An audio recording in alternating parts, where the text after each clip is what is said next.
এক সপ্তাহ ধরে গাজায় সব ধরনের মানবিক সহায়তা প্রবেশ বন্ধ করে রেখেছে ইসরায়েল। এতে চরম দুর্দশায় পড়েছেন উপত্যকাটির বাসিন্দারা। রমজান মাসে না পারছেন তারা ঠিকমতো সেহরি করতে, আর না জুটছে ইফতারে পর্যাপ্ত খাবার। বাজারে সব নিত্য প্রয়োজনীয় জিনিসের চড়া দাম হওয়ায় যুদ্ধবিধ্বস্ত গাজার বেশিরভাগ মানুষেরই নাগালের বাইরে।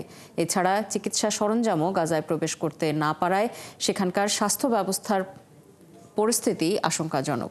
সৃষ্টি ঘটকের রিপোর্ট। সানবিট সব দিবে সামাল।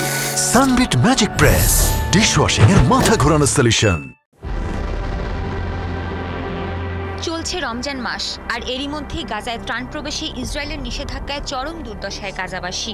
না পেট পুরে খাবার জুটছে সেহরিতে, আর না ইফতারে। আধপেটা থেকেই রমজান পালন করছেন যুদ্ধবিধ্বস্ত গাজার বাসিন্দারা।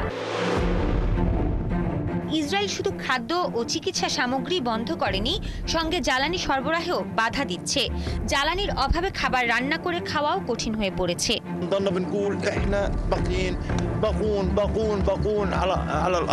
উপত্যকাটিতে যেটুকু আছে তাও বিক্রি হচ্ছে চড়া মূল্যে, কেনার সামর্থ্য নেই কারো।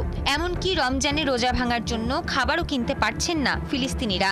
মানবিক পরিস্থিতি ভেঙে পড়েছে গাজায়। আমাদের জরুরিভাবে খাবার আর পানির প্রয়োজন। সীমান্ত ক্রসিং বন্ধ রাখায় আমরা খুবই বিপদে আছি। বিশেষ করে নারী, শিশু ও বৃদ্ধদের সীমাহীন কষ্ট হচ্ছে। ত্রাণ প্রবেশ করতে না দিলে নিত্য প্রয়োজনীয় পণ্য কোথায় পাবো আমরা? গাজায় এখন পর্যাপ্ত বিদ্যুৎও নেই। অবরোধে বন্ধ রয়েছে চিকিৎসা সরঞ্জামের সরবরাহ, যেখানে হাসপাতালগুলো পুরোপুরি এর উপরই নির্ভরশীল। ভেঙে পড়েছে চিকিৎসা ব্যবস্থা, ফলে বাড়ছে শিশুর মৃত্যু ঝুঁকি।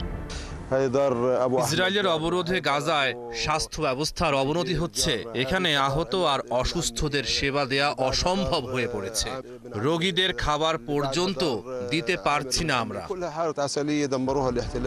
গাজায় শিশুদের সঙ্গে ইসরায়েলের বর্বরতার শিকার হয়েছেন নারীরাও। উপত্যকাটির সরকারি মিডিয়া অফিসের প্রধান সালামা মারুফ বলেছেন, গাজায় ইসরায়েলের হামলায় 12,316 জন নারী নিহত হয়েছেন। সরকারি তথ্য অনুসারে ইসরায়েলি আগ্রাসনে অঙ্গচ্ছেদের কারণে 2000 নারী ও মেয়ে স্থায়ীভাবে প্রতিবন্ধী এবং 162 জন সংক্রামক রোগে আক্রান্ত হয়েছেন। এছাড়াও 13,901 জন নারী বিধবা হয়েছেন এবং কমপক্ষে 17,000 মা তাদের সন্তান হারিয়েছেন।